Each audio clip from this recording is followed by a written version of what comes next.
శుభోదయం.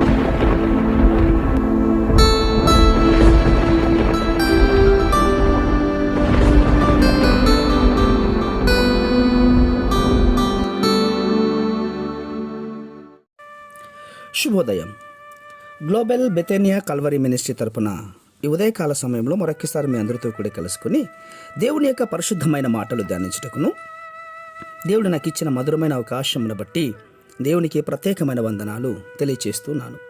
ఈరోజు కూడా పరిశుద్ధమైనటువంటి వేద గ్రంథముల నుండి మరొక చక్కటి మాటను చదువుకుందాం.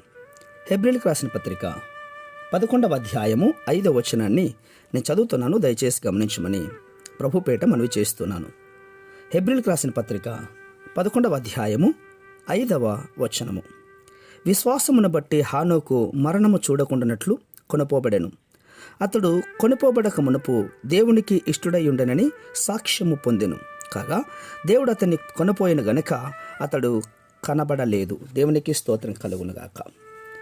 విశ్వాసమును బట్టి హానోకు మరణం చూడకుండానట్లుగా కొనుపోబడ్డాడు.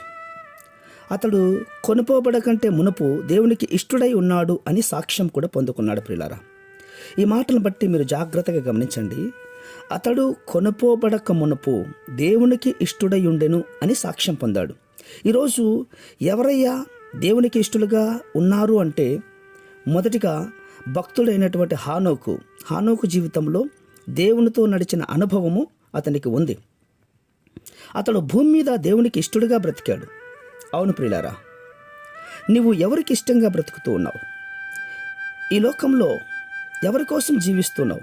ఇదిగో, నేను ఇష్టపడలేనటువంటి వారి కోసం సంతోషపెట్టడానికి కోసమై, నీవు ఇష్టం కోసం వారి ఇష్టాల కోసమే దేవుణ్ణి కష్టపడడానికి ఇష్టపడుతున్నావా? దేవుణ్ణి దుఃఖపడడానికి ఇష్టపడుతున్నావా? ప్రియులారా, నీవు క్రీస్తు రక్తంలో కడగబడ్డావు, బాప్టిస్మము తీసుకున్నావు, సంఘంలో నాయకత్వం వహిస్తున్నావు కదా.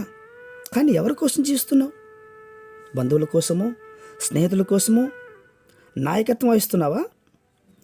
వారి మీద ఉండే ఇష్టాన్ని వ్యక్తపరచడం కోసం నీ పరిశుద్ధతను కోల్పోతున్నటువంటి స్థితిలో నీవు ఉన్నావా? నేను సూటిగా అడుగుతున్నా. నీ దర్శనములో నుండి తప్పిపోతున్నటువంటి స్థితిలో నీవు కనబడుతున్నావా? ఈరోజు చెప్పచ్చు, ఏం చేయాలి పాస్టర్ గారు? ఇదిగో, వారు బాధపడతారనుకొని వారిని సంతోషపరిచేదానికోసం ఇలా ఉంటున్నాను అంటున్నావా?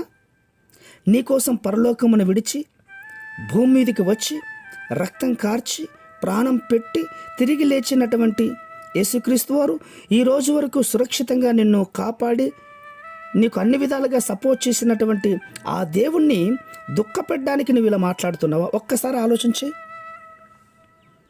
ఆయన నిన్ను ప్రేమిస్తూనే ఉన్నాడు. నువ్వెన్నోసార్లు ఆయన నుండి తప్పిపోయినా, ఆయన గురించి ప్రార్థన చేయలేకపోయినా, ఆయన సంఘంలో నమ్మకం కోల్పోయినా, ఆయన నిన్ను విడువక ఈరోజు వరకు సురక్షితంగా కాపాడుతున్నాడు. ఈ ప్రశ్న నీకే వదిలేస్తున్నాను. దయచేసి అర్థం చేసుకొని నా కోసం, నన్ను ప్రేమించినటువంటి నా యేసయ్యకు నేను ఇష్టపడేవాడిగా జీవిస్తాను అని తీర్మానం చేసుకో. పరిశుద్ధమైనటువంటి మా ప్రియ పరలోకపు తండ్రి, అవును నాయన, హానోకు మరణము చూడకుండా నీకు ఇష్టంగా బ్రతికాడు నాయన. కాబట్టే అతన్ని మీ సన్నిధిలో చేర్చుకుని ఉన్నారు. ఈ మాటలు వింటున్న అనేక మంది బిడ్డలు ప్రభువా, నీ యందు భయభక్తులు కలిగిన వారుగా జీవించుటకును, మీరు చూపించే మార్గంలో నడుచుటకును మీరు సహాయం చేస్తారని విశ్వాసంగా నమ్మొచ్చు. చిన్న ప్రార్థనను మా రక్షకుడిని యేసయ్య నంబట అడిగి విడుకుని పొందించున్నాం మా తండ్రి. ఆమేన్, ఆమేన్, ఆమేన్.